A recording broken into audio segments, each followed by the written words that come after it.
c'était une prise de conscience de la mobilisation nécessaire à maintenir l'école maternelle, une institution qui est en voie de disparition. Et c'est une volonté affirmée de l'éducation nationale, du gouvernement actuel, de supprimer les 2-3 ans, les accueils de 2-3 ans, parce qu'on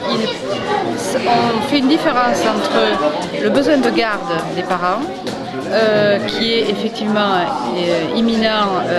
de 0 à 3 ans, 4 ans, et on ne table pas sur ce que l'école maternelle peut apporter comme connaissance et comme construction des apprentissages. Donc c'est pour ça on se doit d'alerter, on se doit de faire une prise de conscience des parents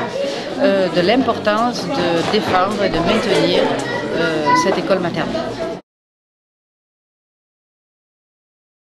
La création des jardins d'éveil, qui est promue par le gouvernement actuellement, intervient à un moment où l'école maternelle est en partie remise en question en termes d'effectifs, en termes de remplacement d'enseignants, en termes de formation de ces enseignants, après que l'ancien ministre de l'Éducation nationale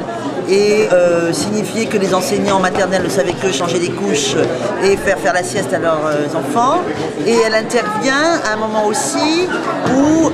on sent bien que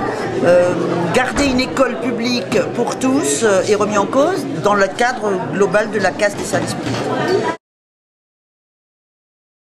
Alors les jardins d'éveil, c'est quoi? C'est une structure de garde des enfants qui serait peut-être de qualité, mais avec du personnel qui n'a rien à voir avec un personnel enseignant, donc qui ne peut pas avoir les mêmes finalités que l'école,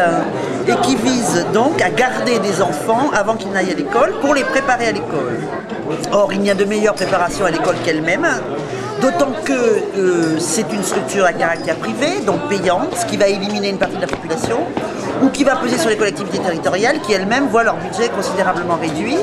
Et du coup, le problème central, à mon avis, c'est qu'on est en train de se déplacer de la scolarisation pour tous les enfants dans ce pays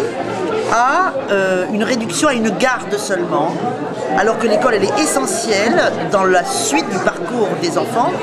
et pour réussir leur scolarité et pour leur développement au-delà même de l'école. À TD Carmonde, nous sommes inquiets sur les projets qui mettent en cause l'école maternelle parce que toute notre expérience nous montre qu'il est vraiment fondamental que les enfants de familles qui sont dans une situation de précarité et de pauvreté soient accueillis le plus tôt possible à l'école et que ce soit dans le cadre actuel, c'est-à-dire d'une école maternelle qui cherche à développer le potentiel des enfants, à les préparer aux apprentissages qui seront faits après au primaire, mais dans un climat de bienveillance et dans une confiance aussi dans le potentiel, dans l'intelligence de chaque enfant. Et donc pas du tout en les mettant en compétition ou en les soumettant à des cadres ou à des évaluations trop précoces.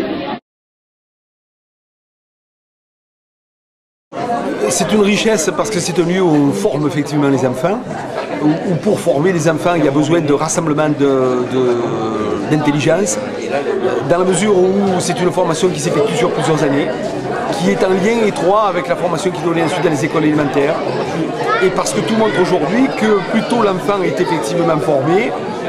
mieux il va avoir la capacité ensuite d'appréhender l'ensemble des problèmes de société et jouer un rôle. À partir du moment où on réduit l'éducation et on dit qu'il suffirait d'accueillir, on ne forme plus et qu'on remet en cause donc des éléments fondamentaux. Et donc ces jardins d'enfants